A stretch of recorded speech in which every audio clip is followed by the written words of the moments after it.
The image of a drenched David Moyes at the end of this madcap affair between two teams bereft of defensive dignity only begins to tell the story.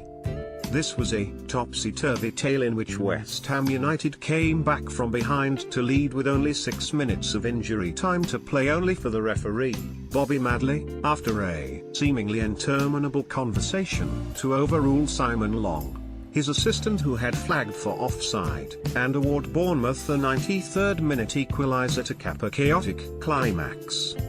For Moyes, the offside was immaterial given that the final touch on the ball's descent beyond Adrian, the West Ham goalkeeper, came via Callum Wilson's upper arm as the striker attempted to steer Nathan Ake's goal-bound header home.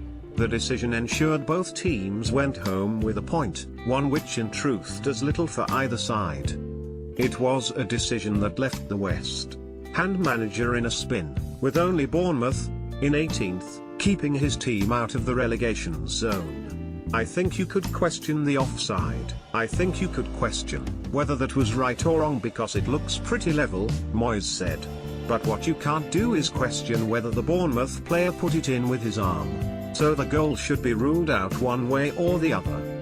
We didn't defend it well, but when the linesman's flag goes up I think, oh good, we have got out of jail there a little bit.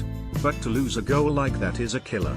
Asked if it was handball, Wilson said, I'm not sure where it touched me, but I think it was.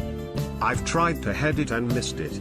I have had to be a little bit smart about the situation. Tell the referee I didn't touch the ball, and obviously once it's given, you know it goes down as yours. It shouldn't have got to that point in the game anyway.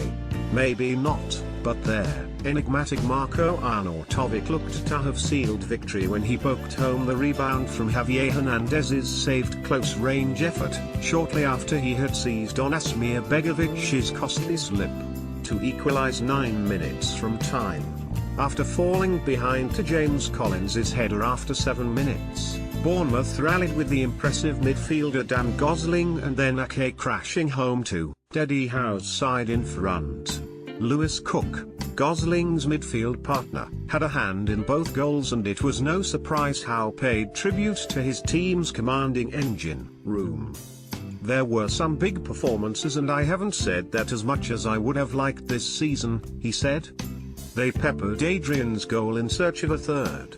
But Begovic handed West Ham a route back in, slipping over inside the box as he went to kick the ball upfield. After flattering to deceive Arnautovic, who started in a shirt bearing the name Arnautovic before changing at the interval, hammered in his 4th and then 5th goals in 5 starts. I think after just telling him that if he wasn't going to run he wasn't going to play, I think he sort of took that on, Moyes reflected. Howe recognised his side had got away with one with Wilson's leveller, but they were fortunate to head down the tunnel at half-time with 10 men too. The referee had been lenient when he only showed a yellow to Simon Francis, the Bournemouth captain, for a high boot on Cheikhou Kouyaté. The West Ham midfielder was down for 3 minutes, during which time an incensed assistant, Stuart Pearce, was among those from the away dugout to make his voice heard by the 4th official, Mike Jones. I think if one of my players had done that everybody would have been screaming for him to be banned for 6 or 7 games, Moyes added. In any other country in the world that would have been a sending off, not because it is deliberate. I don't think he meant it, but because of raising a high boot. I just think if you get caught in that situation you're liable to be sent off.